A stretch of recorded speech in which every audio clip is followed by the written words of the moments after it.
with a contract status update and more. This is Wrestling Rambles. My name is John, and you're watching the Wrestling Report. Before we move on, make sure you subscribe to Wrestling Rambles with notifications on, and don't forget to like the video.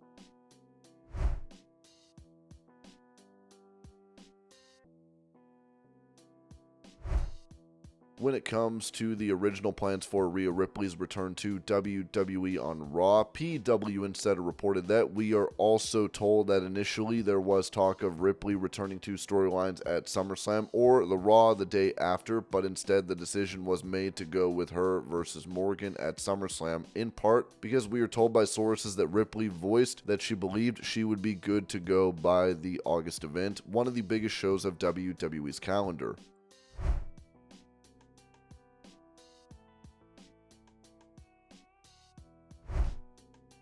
Addressing that fans compare him to Homelander from The Boys, Cody Rhodes told Chris Van Vliet, "With all the love I have for The Boys and his performance as Homelander, the entire cast and their production is first class." What a production. The robe is not based on it. The robe is based on military dress uniforms. It's the little bit of scales. The gold are on my bigger robe that has the eagles and of course the blonde hair, and I think the AEW run where people thought I'm pretending to be a good guy, but I'm actually a bad guy, which maybe it was what was happening. I think that's where it really became, is he gonna go full Homelander? Truthfully, Homelander, the character, is a terrible human being.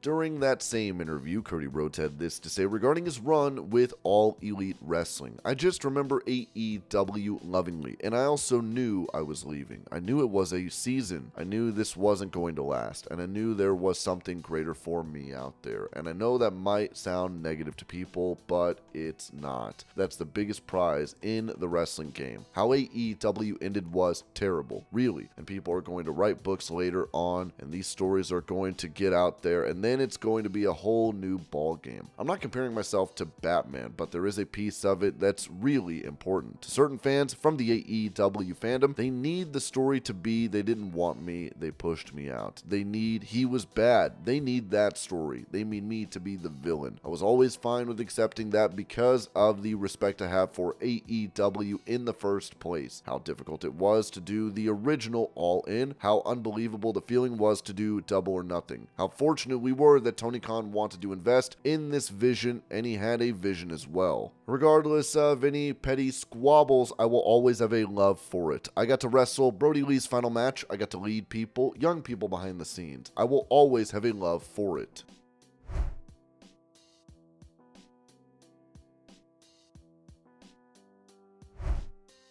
Responding to a fan question that brought up Jey Uso possibly winning a singles title in WWE, Booker T noted on his Hall of Fame podcast, "Of course, it's gotta happen. They're like one of the most decorated tag team champions of all time. I told those guys that was going to happen. Jey right now is super duper hot, so you gotta put the rocket on him sooner or later. Jey's a guy that definitely could be the world champion one day, the way the people are looking at him right now, so I think to capitalize off of that, you have to put the title on him sooner or later because he's uber hot right now."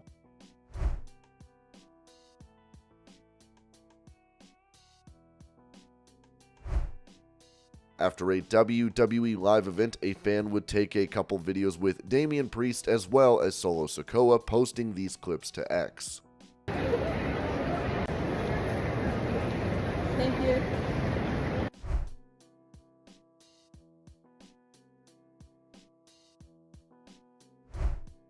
Giving her perspective on John Cena, Liv Morgan told US Magazine, "He's been constant, undeniable, always there. You can always rely on John Cena being there. He's had an amazing, unparalleled career. I think he deserves to live the rest of his life exactly how he wants. He's given so much and we'll really miss him."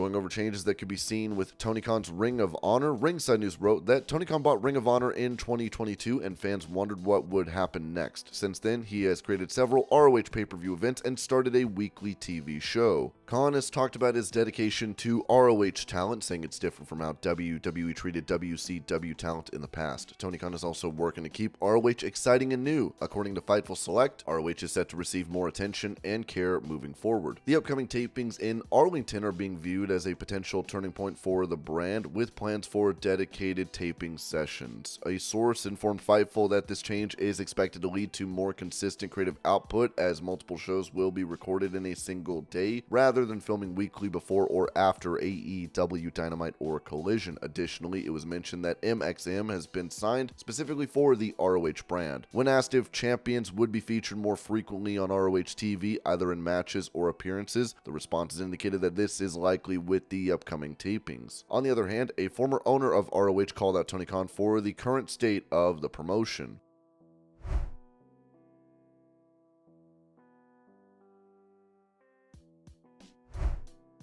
Recalling his time as Solomon Crow from NXT, specifically his initial appearance on the brand, Sami Callihan said this to Wrestling is Life is Wrestling podcast. They debut me with the hacker character with just the vignettes. I attack Juice Robinson and I cut a promo, and then Triple H yells at me, "You're not a hacker, quit cutting hacker promos." But the writers were writing me hacker promos. I was told, this is just a cool way to debut you. You're not a hacker. It's just like Jericho Save Us Y2J. You're not a hacker, but they keep writing that.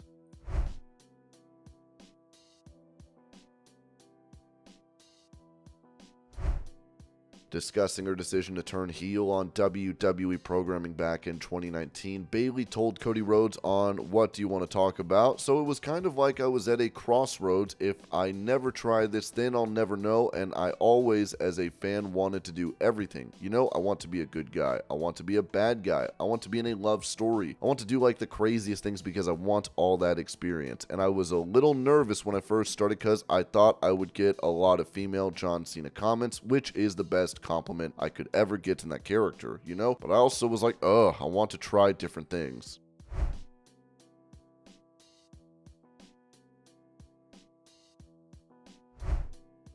Talking about the partnership between TNA Wrestling and WWE, Joe Hendry, who has made appearances on NXT, said this to Sports Illustrated. "The world is waking up to the level of talent that we have in TNA. We're thrilled to work with WWE in a way that benefits everybody, NXT, TNA, and wrestling fans. And we're going to see something special at Slammiversary. You're about to witness a defining moment in professional wrestling."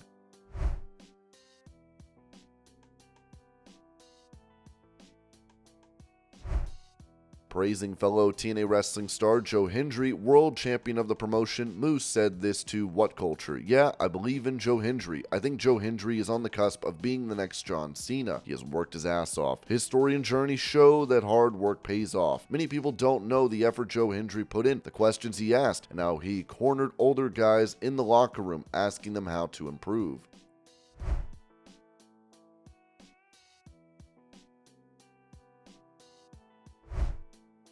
A spokesperson for Vince McMahon has responded to Janelle Grant's wellness doctor petition, with Ringside News writing, "According to WrestleNomics, Janelle Grant's attorneys filed a pre-action discovery petition against Dr. Carlin Colker and his clinic, Peak Wellness, Inc. today. Grant, who previously worked for WWE, claims that around November 2019, Vince McMahon directed her to Colker's clinic in Greenwich, Connecticut, where she received undisclosed treatments, including pills and IV infusions. Grant alleges that when she questioned Dr. Colker about the contents of the pills, he responded defensively, questioning her trust in him. Her attorney stated that Colker prescribed her adrenal trays or adrenal supplement trays without explaining the substances, dosages, or purposes, only saying they addressed her fatigue. When she inquired further, he dismissed her concerns with comments about trust. On multiple visits, Dr. Colker prescribed Ms. Grant with adrenal trays or adrenal supplement trays provided by his office and instructed her to take the unmarked pills daily. Dr. Colker did not explain the substances, dosages, or purposes of the pills pills to Ms. Grant beyond purportedly addressing her symptoms of fatigue. When Ms. Grant asked Dr. Coker about the substance of the supplement trace and specifically which substances caused her to experience nausea, he responded with pushback about trust, including, "If you don't trust me, we have bigger problems." The petition states that Coker frequently treats WWE employees and talent. Grant is seeking complete medical records for her sex trafficking lawsuit filed earlier this year against Vince McMahon, WWE, and John Laurinaitis, claiming the records provided so far are incomplete and inaccurate, with discrepancies such as missing or inconsistent billing and medical records. Grant's lawsuit includes allegations of sexual abuse, asserting that a Peak Wellness employee was involved in several instances of abuse by McMahon. She claims McMahon pressured her into sex acts and threesomes involving a physical therapist from an unnamed clinic referred to as Alternative Clinic in her federal complaint. The identity of celebrity doctor in the complaint is speculated to be Coker and Alternative Clinic, possibly Peak Wellness, but this is unconfirmed. In January, Grant claimed McMahon urged her to see a physician, anonymized as celebrity doctor, at Alternative Clinic and felt pressure to continue care there. The new filing in Connecticut Superior Court alleges Coker knew about the NDA between Grant and McMahon, central to the federal lawsuit, and that he recommended she work with his attorney to negotiate the NDA. Brandon Thurston revealed that a spokesperson for Vince McMahon responded to inquiries regarding Ms. Grant's petition for pre-action discovery against Dr. Coker, stating that it directly violates a court-ordered stay. They described the petition as an attempt to generate publicity through false allegations and to harass individuals connected to McMahon, who was involved in a separate lawsuit filed by Ms. Grant. The spokesperson clarified that Ms. Grant had informed McMahon of her fatigue and asked for a doctor recommendation. Following this, she contacted Dr. Coker and became his patient. The spokesperson noted that Ms. Grant's current statements in her filing are inconsistent with her previous remarks, as she had only positive things to say about Dr. Coker when discussing him with McMahon and others. Ms. Grant's petition for pre-action discovery against Dr. Coker is a direct violation of the court-ordered stay and nothing more than an attempt to generate publicity on her false allegations and to harass people connected to Mr. McMahon, who is being sued by Ms. Grant in a separate matter. The facts are that Ms. Grant told Mr. McMahon she was fatigued and asked him to recommend a doctor. Ms. Grant called Dr. Coker and became a patient of his. Her statement in the filing is inconsistent with her prior remarks. Ms. Grant never had anything but good things to say about the doctor when speaking to Mr. McMahon and others about him.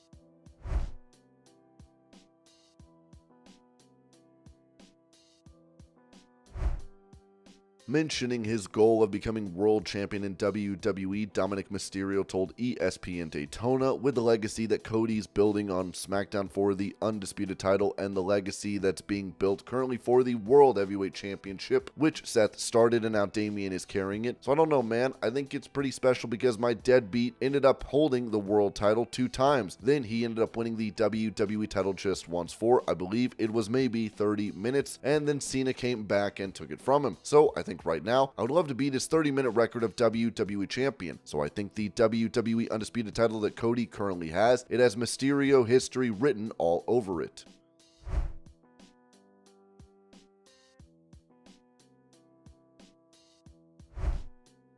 On the topic of steroids, Big Papa Pump Scott Steiner had this to say regarding his assumed use during his pro wrestling career, saying this during the A&E biography on the Steiner brothers. "You can make all the accusations you want. I've never failed a drug test. Take that information and do what you want with it. When I made the transition from Steiner brothers to Big Papa Pump, I wanted to get in the best shape I possibly could. A lot of strict diet. Once you were leaner, you're naturally going to look bigger."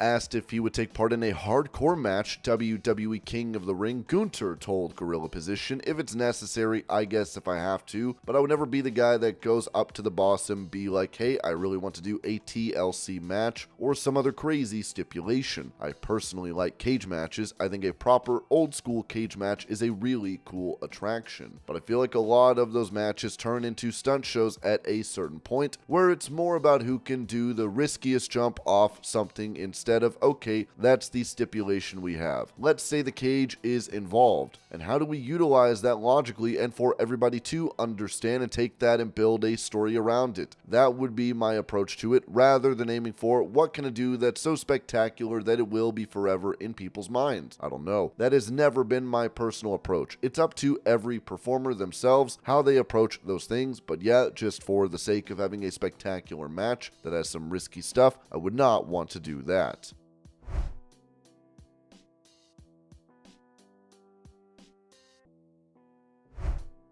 Giving his reasons for not liking the comparisons that AEW president Tony Khan makes between his promotion and WCW, Eric Bischoff noted on his 83 Weeks podcast, "I've gotten so used to Tony Khan saying stupid because he's not the brightest bulb in the Christmas tree. He's just not. He may be really smart when it comes to data analytics, although I'm even beginning to question that because he's clearly not analyzing his own data. I'm sure there's many things that Tony Khan is intelligent about, but not when it comes to the wrestling business, and certainly not when it comes to WCW. So when Tony Khan makes comparisons and tries to compare AEW and Tony Khan's approach to the business of WCW, I just laugh. When we're talking about even 95, 96, 97, 98, and yes, even in 1999, with wheels falling off and flying down the highway and sparks flying and everything else. Tony Khan and AEW aren't even close to where WCW was when WCW was on its way to the bottom. Don't legitimately try to compare what you're doing to even WCW at one of its lowest points.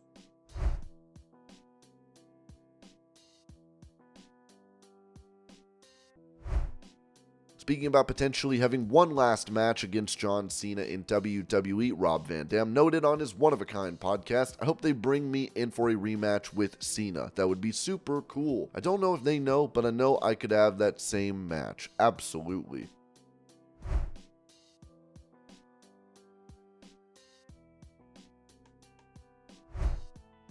Also, The Miz shared a similar sentiment as Rob Van Dam, saying this about wrestling John Cena one last time to CBS Sports. "I am putting my name in the hat. I've been in the ring a lot with John Cena, and selfishly, I'd want more because that's how much fun it is getting into the ring with John Cena. But I also want our new talent to experience John Cena, because as much as I was taught by John and I can teach what John taught me, it's always better when you have that guy there to teach you. I would want our younger talent to feel that energy. I don't think anyone understands how much John Cena has taught me in a WWE ring, not only inside but outside the ring as well. He's one of the biggest movie stars in the world. He's in everything. That shows when Cena sets his mind on something, he goes full force and wants to do it all. I'm main eventing WrestleMania with John Cena and watching his entrance and looking over and seeing my best friends from high school who were in my living room watching The Rock and Steve Austin fight for the title I'm holding. I'm watching John Cena run into the ring and I'm looking at my boys going, we did it."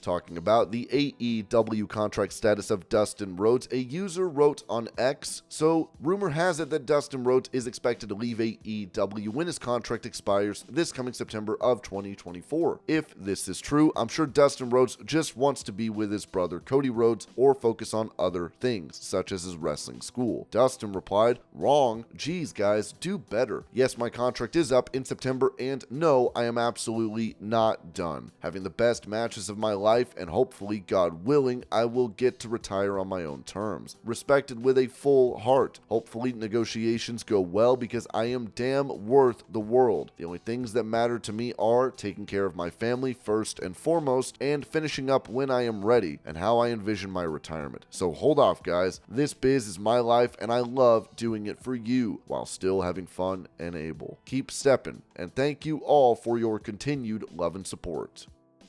And this was your pro wrestling news update. I hope you're all having a great day. Thank you so much for watching, and I will see y'all later.